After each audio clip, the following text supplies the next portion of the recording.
What I'm hoping to talk about is the relevance of understanding Australia's colonial past to the state of Australian intellectual culture now.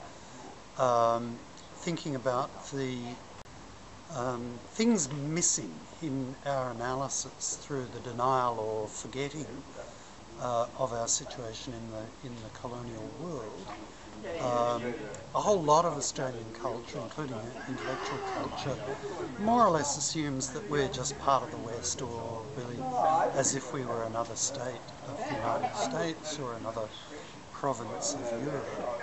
But we're not. We're very different from that. Our history is significantly different. We're a continent with two civilizations, not one.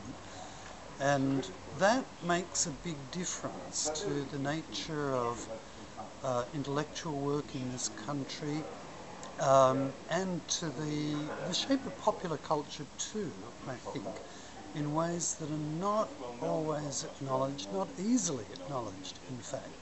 So in this talk I'm hoping to go into some of the background of that, some of the ways that intellectuals have grappled with these kinds of issues in Australian history, because they have been dealt with in very different ways over time. And then to think about the opportunities that are opened up by recognising our position in the colonial and post-colonial world, the resources for intellectual life that exist in other parts of the post-colonial world, and how our projects of intellectual life, our universities and outside the universities too, can take a different and I think more hopeful and progressive shape once we make those acknowledgements and start building on those connections.